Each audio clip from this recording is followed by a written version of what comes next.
নমস্কাৰ মই শ্ৰী খগেন শইকীয়াই খগেন শইকীয়া ইউটিউব চেনেললৈ সকলোকে স্বাগতম জনাইছো আৰু লগতে আপোনালোকে যদি মোৰ এই চেনেলটি সাবস্ক্ৰাইব কৰা নাই তেনেহলে লাইক কমেন্ট শেয়াৰ আৰু সাবস্ক্ৰাইব কৰিবলৈ নাপাহৰিব আৰু ভিডিঅটো সম্পূৰ্ণকৈ চাব আহক আমি এতিয়া আসল কথালৈ আহোঁ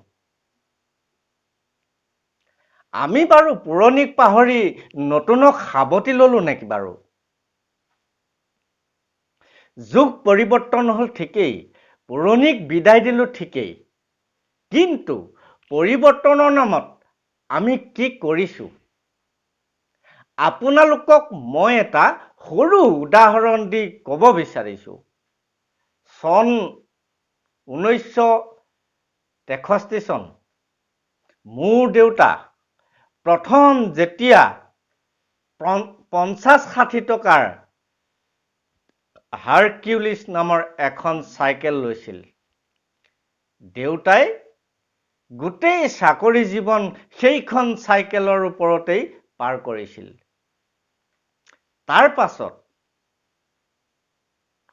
16/1/2019 তাৰিখে দেউতাৰ মৃত্যু হয় আৰু চাইকেলখন থাকি গ'ল চাইকেলখন অলপ বেয়া হৈছে মই দেউতাৰ স্মৃতিতেই টিউব টায়াৰ পৰা আদি কৰি যিখিনি বেয়া হৈছিল মই ভাল কৰি ললো চাইকেলখনৰ এতিয়া সম্পূৰ্ণ কণ্ডিশ্যন ভাল চাইকেলখন মই এতিয়াও ধুনীয়াকৈ চলাই ফুৰিব পাৰো আৰু চলাও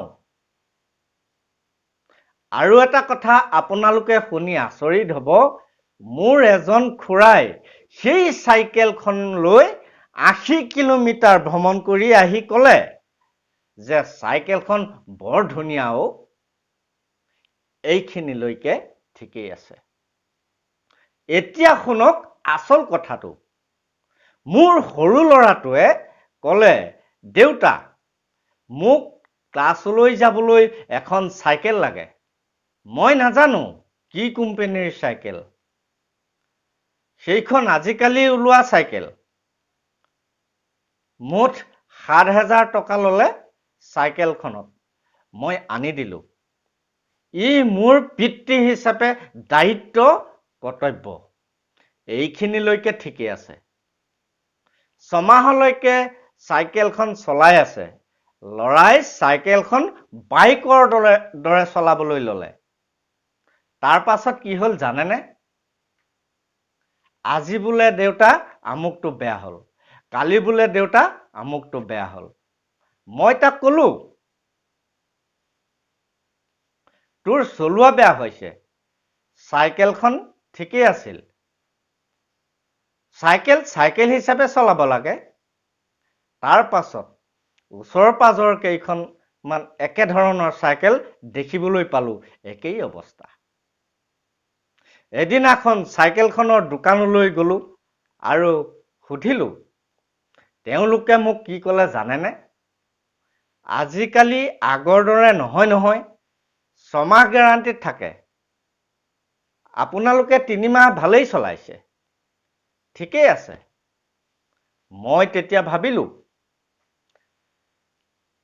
নতুনত্ব আনিছো ঠিকই কিন্তু সেই পুৰণা মাদকতা ক'ত আজি পুৰণা মাদকতা ক'ত আপোনালোকে এবাৰ ভাবি চাওকচোন আগৰ দিনত এচি আপোনালোকে দেখিছিল নে এয়াৰ কণ্ডিশ্যনৰ ৰুমত আপোনালোকে আছিল নে মনত পেলাওকচোন সেই দিনটোলৈ যি দিনটোত হৰণ খেৰৰ ঘৰত শুই আপুনি কি আৰামদায়ক টোপনি যায় আপোনালোকে ভাবকচোন সেই দিনটোলৈ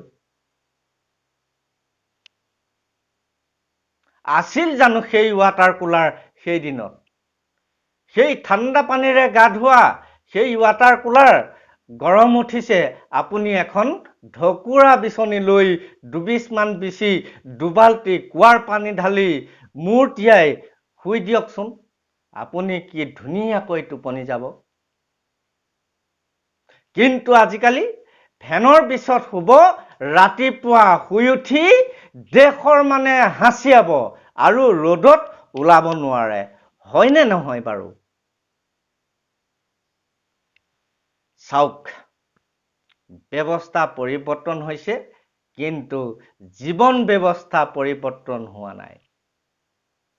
পুৰণিক আঁতৰাই আমি নতুনক সাৱটিছো ঠিকেই, কিন্তু নতুনে আমাক দিছে কি? নতুনে আমাক চৰম অপমান কৰা নাই জানো? প্ৰত্যেকটো মুহূৰ্তত নতুনে আমাক চৰম অপমানিত কৰিছে। আজি আপুনি নতুন ফাৰ্নিচাৰ দোকানৰ পৰা বিচনা এখন যদি আনি ঘৰত ৰাখে, 3 বছৰৰ পিছত দেখিব ঘুণে ধৰি খতম কৰি পেলাইছে। তাত আপুনি ব্যৱহাৰ কৰিব নোৱাৰে। কিন্তু মোৰ ককাৰ বিচনা এখন আছে, আপোনালোকে আহিলে চাই যাব পাৰে। ধুনীয়াকৈ মুঠ খু কৰি আছে। দেখিলেই ভাল লাগি যায়। নেজানো, একে কাঠৰে বিচনা, কিন্তু নতুনখন ঘুণে খাই হজম কৰি পেলালে আৰু পুৰণাখনে এতিয়াও মুঠ খু কৰি আছে। নতুনক আমি আদৰিবলৈ ইমান প্ৰতাৰণাত ভুগিছো। নতুনে আমাক কি দিছে? নতুনে নতুন শব্দটোৰ বাহিৰে আমাক একোৱেই দিয়া নাই। আৰু এটা সৰু উদাহৰণেৰে সামৰিব বিচাৰিছো। ঘৰত ভাতকেইটা খাবলৈ এৰি বজাৰত ফু মাৰি দিলে চাউল ওলোৱা ভাত খাবলৈ ধৰিলো। কিন্তু আপুনি ঢেঁকীৰ চাউলৰ ভাতকেইটা আৰু বজাৰৰ চাউলৰ ভাতকেইটাৰ লগত পাৰ্থক্য মিলাই চাওকচোন। আকাশ পাতাল পাৰ্থক্য নহয়নে বাৰু? বাসমতি, পৰিমল আৰু আমাৰ ঘৰৰ আহু ধানৰ চাউলৰ লগত মিলিব জানো? নিজেই মনত পেলাওকচোন। আহুৰ উখোৱা চাউলৰ ভাত, ঢেকীয়া, বেতগাজ, ঔটেঙা আৰু কুঁহি মাছৰ আঞ্জা, বাহ! আৰু নকওঁ দেই, কিন্তু এটাই কওঁ, অতীতক নাযাবা পাহৰি। ধন্যবাদ।